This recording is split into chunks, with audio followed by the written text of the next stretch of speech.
I still don't fully understand why I took that job. It wasn't the money, not really.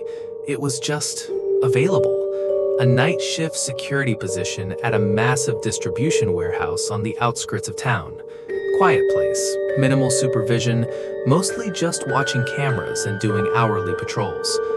On my first night, the manager, a guy named Darren, walked me through the basics. He looked tired in a way that didn't feel normal, like he hadn't slept properly in years. He kept repeating the same thing. Just follow the schedule. Don't skip patrols. And don't go into Section C unless I say so. I laughed it off at first, thinking it was some kind of internal joke or maybe a safety protocol, but he didn't laugh back. The warehouse itself was enormous. Rows upon rows of stacked pallets, narrow aisles stretching into darkness, and a constant low hum from the refrigeration units in the back. The lighting never fully reached the corners. There were always pockets of shadow that the cameras couldn't quite clean up. Around 1:30 a.m. during my first patrol, I noticed something odd. One of the aisle doors labeled C14 had a fresh padlock on it, fresh enough that the metal still looked polished compared to everything else around it. I checked my log sheet. That section wasn't even supposed to be restricted. I remember stopping right there, flashlight shaking slightly in my hand, wondering if I should radio it in, but before I could, the intercom crackled. Darren's voice came through, low and sharp. Don't go near Section C. After that warning, I did what any new guy trying not to get fired would do. I backed off. I told myself it was nothing. Maybe hazardous materials, maybe inventory control. Warehouses always had weird rules. But the way Darren said it stuck with me. Not like an instruction, like a warning. The rest of the shift felt heavier. Every time I passed that section on my patrol route, I could feel it almost pulling my attention toward it. The padlock wasn't just new, it felt intentional, like it was placed for me to notice. At 3 a.m., I took a break in the security office. The monitors showed grainy black and white feeds of different warehouse zones. Most of it was empty pallets and motionless machinery. Except one camera, camera 12. It showed Section C from a high angle, and for a second I thought I saw movement between the aisles. Something tall, not running, just shifting. I rewound the footage. Nothing, just empty space. Then I saw it again in real time, a shape at the edge of the frame. Still impossible to make out clearly, but definitely there. I leaned closer to the monitor, my reflection faintly overlapping the feed. That's when all the cameras on the screen glitched at the same time. One frame, total static. And when the image came back, camera 12 was turned off. I radioed Darren immediately, trying to keep my voice steady. I told him camera 12 went out and I saw movement near Section C. There was a long silence on the other end, too long. Then he said, stay in the office, lock the door. That wasn't reassuring, that was survival advice. 10 minutes later, I heard footsteps outside the security office door. Slow, deliberate, not rushing, like whoever it was knew exactly where they were going. I shut off the main lights and watched through the small glass window. A shadow passed by, then another. They didn't look like employees, too coordinated, too quiet. I tried calling again, but the radio only gave static now. Then the handle on the door started to turn. Not violently, not forced, just tested. Like whoever was outside was deciding whether I was worth the effort. I stepped back, heart pounding so hard I could hear it in my ears. And right as the handle stopped moving, a voice came from the hallway. Not Darren, a whisper. We didn't open Section C. I didn't sleep for the rest of the shift. I stayed in that chair, staring at the door like it was going to explode at any second. The footsteps eventually faded. but the silence that followed was worse. At 5 a.m., Darren finally came in person. He didn't look surprised. That was the part that bothered me most. He unlocked the office door like nothing had happened and asked me if I was okay. I told him everything. The cameras, the movement, the people outside, the voice. He listened without reacting, then sighed like I had just confirmed something he already knew. "You saw too much," he said. I asked him what Section C was. He didn't answer right away. Instead, he looked down the hallway towards the warehouse floor and said, "It's not what you think it is, and it's not supposed to be accessed by anyone on shift." That wasn't an explanation. It was avoidance. Before I left that morning, I noticed something near the loading dock. A worker in a high-visibility vest standing completely still, facing the warehouse doors from the inside. I waved. He didn't move. Then I realized something else. He wasn't looking at the exit. He was looking back into Section C. I told myself I was done. That was supposed to be my last shift. But 2 days later, I got a call from HR offering me double pay if I came back for temporary coverage. I should have said no, but I didn't. On my second night back, everything felt different. Not physically. The warehouse was the same. The lights still buzzed. The aisles still stretched endlessly. But people were quieter, avoiding eye contact, moving faster than necessary. At midnight, I checked the schedule log. Section C still wasn't listed on any official map, but I noticed something new. A second security keycard had been activated, not mine. Someone else had access now. I asked another guard about it during a quick pass in the hallway. He stopped walking when I mentioned Section C. Then he leaned closer and said, "If you hear anything from there, you didn't." That sentence made no sense until 2:10 a.m. when the intercom system flickered on by itself, and the voice I didn't recognize said one sentence: "Containment breach is no longer internal." I tried reporting it again, but every channel led back to Darren, and Darren only said one thing now: "Don't engage with Section C." That night, I decided I wasn't going to follow instructions blindly anymore. At 1 a.m., I broke protocol and walked the perimeter route towards Section C. The closer I got, the colder the air felt, not temperature-wise, something deeper, like the building itself was losing heat. The padlock was still there, but now there was a second lock beneath it. 2 different keys required. That's when I heard it again. Not a whisper this time. A sound like metal shifting behind the door. Slow, controlled, like something was aware I was there. My flashlight flickered once, then died completely. In the dark, I heard footsteps inside Section C, and they weren't alone. I backed away slowly, trying not to make a sound. But the warehouse is too quiet at night. Every step echoes like a mistake. When I returned to the security office, all the monitors were already on. I hadn't turned them on. Camera 12 was back online, and it was showing Section C from inside. That's impossible. The feed was moving like someone was carrying the camera. I could see hands occasionally adjusting it, but never revealing a face. Then the camera turned toward a row of sealed containers. Each one had a label. Not product labels, not inventory. Names. Real names. Some of them I recognized from employee logs.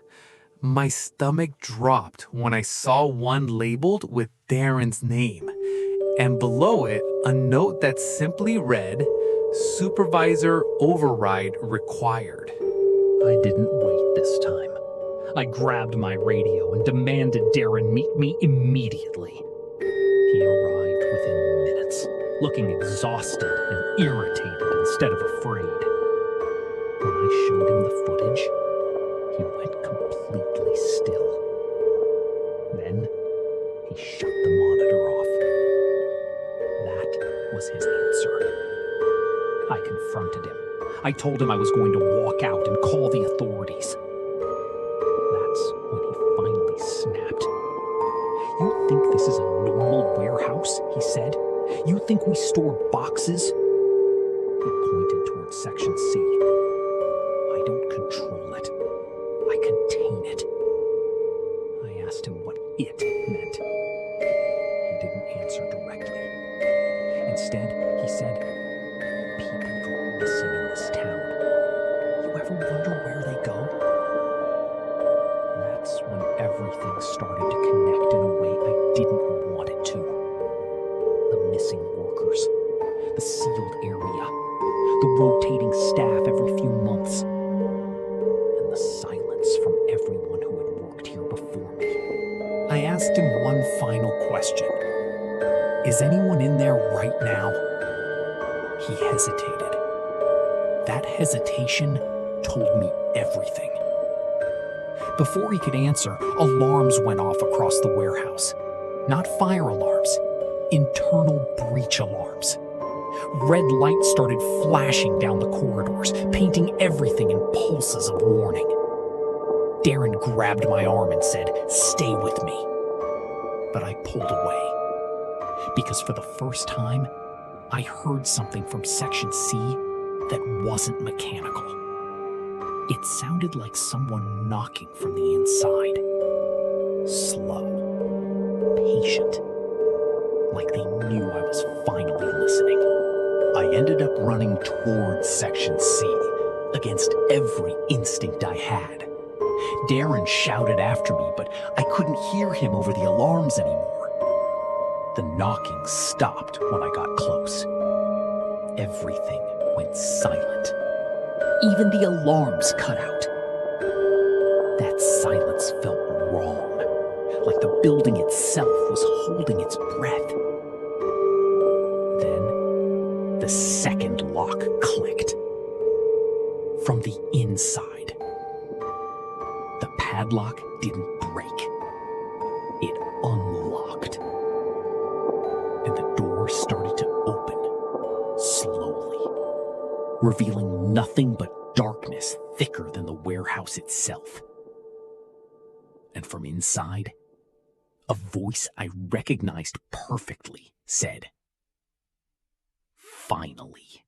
I didn't go inside immediately.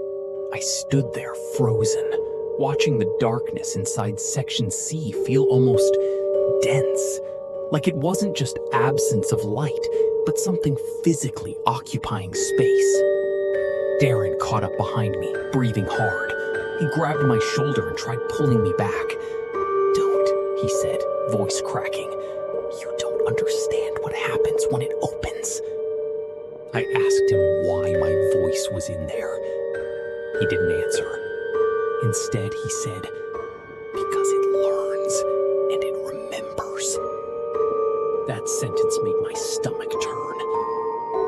Then, I don't know why I stepped forward. I still question it. Maybe curiosity, maybe shock, maybe something else pulling at me. The moment I crossed the threshold, the temperature dropped instantly. My flashlight flickered back on without me touching it. The beam didn't behave normally. It bent slightly, like it was struggling to illuminate the space. Inside Section C wasn't empty. It was structured.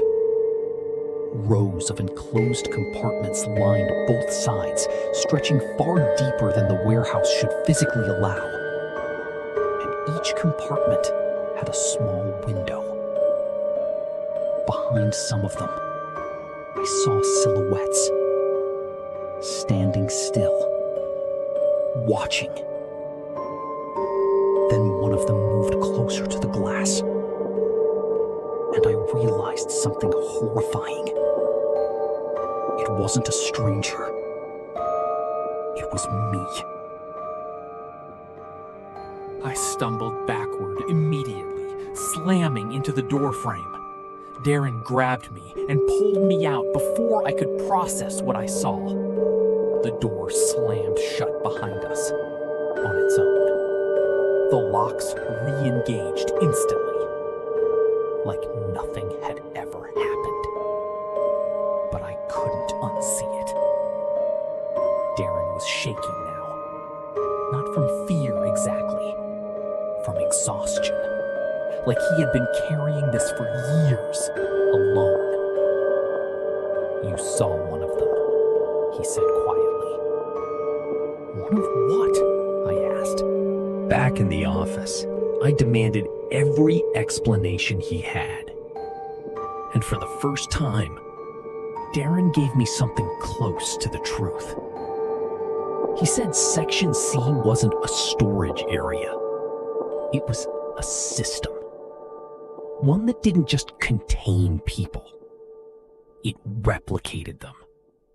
Based on exposure, behavior, and observation patterns. The warehouse didn't just store products. It stored behavioral data. Human behavior. I laughed at first. Because what else are you supposed to do when someone tells you something like that? But then he showed me old logs. Names of past guards. Dates of employment. And notes like non-compliant iteration removed. Or replacement successful. I saw my name at the bottom of a blank entry. Already active. Even though I was still standing there. I wanted to leave immediately, but Darren stopped me. Not physically this time, just with words. "If you leave now," he said, "you'll still be inside the system." That didn't make sense until I noticed something on the monitor behind him. Camera feeds from outside the warehouse, showing me, standing in the parking lot. But I was still in the office. I turned around. Nothing was there. When I looked back at the screen, the version of me outside had turned its head toward the camera and smiled. I don't remember exactly when reality started feeling unstable after that. Time stopped making sense. Shifts blended together. I couldn't tell if I had been there for hours or days. Darren stopped sleeping entirely. Neither did I. Every so often, I'd catch myself doing things I didn't remember initiating. Logging data, walking patrol routes, checking doors I never approached. And always just at the edge of awareness, I felt like I was being observed. Not by cameras, by something behind the system itself. One night, I found a folder labeled Iteration Stability Report. My stability was at 38%. Darren's was at 6%. That was the first time I saw fear in his eyes. Real fear. The alarms started again, but this time, they didn't stop. Red lights stayed on permanently. Section C was open, according to the system logs, but physically, it was sealed. That contradiction broke something in the warehouse structure. Doors that shouldn't lead anywhere started leading somewhere else. Hallways shifted slightly when not observed directly. Darren called it reconfiguration. I called it impossible. But then, I watched a corridor extend in front of me that wasn't there a minute ago. And at the end of it, I saw myself again, standing still, watching me back. Darren finally broke down. He admitted he had been part of the system longer than he could remember, that every supervisor eventually becomes maintenance for the next iteration cycle. He said escape wasn't about leaving the building. It was about removing yourself from the data stream. But no one had ever successfully done it. Not once. He told me he was going to try something different. A manual override in Section C's core terminal. He didn't ask me to come. But I followed him anyway. Because at that point, I didn't have anything left to lose.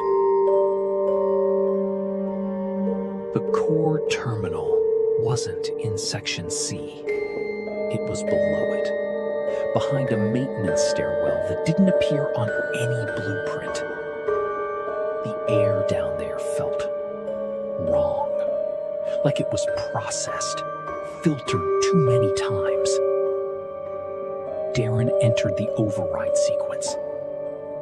And for a moment, everything stopped. Lights, sound, even the hum of electricity. Then, the system spoke. Not through speakers, through the walls, through us. It said, iteration conflict detected. Darren turned to me and whispered, run. But there was nowhere left to run. I didn't run. Neither did Darren. The system didn't punish us. It didn't chase us. It simply updated. The screens around the terminal flickered and displayed one final message. Stability achieved. Darren collapsed instantly. Not dead, just absent, like something had been removed from him. I felt it too. A disconnect, a gap in memory forming where something important used to be. When I stumbled back to the surface, the warehouse looked normal again. Too normal. The locks were gone. Section C was labeled as storage expansion. No one remembered Darren. No one remembered me asking questions. But every night since then, I still check my reflection carefully. Because sometimes, I swear, it doesn't blink when I do. I quit the next morning. At least, I think I did. The resignation letter is in my phone. Sent. Delivered. Confirmed. But every time I wake up now, I check my schedule. And sometimes, there's still a shift assigned. Night shift. Same warehouse. Same hours. Different name on the badge. Last night, I drove past the facility just to make sure it was real. All the lights were off, except one. A single window on the upper floor. And inside it, I saw someone standing, looking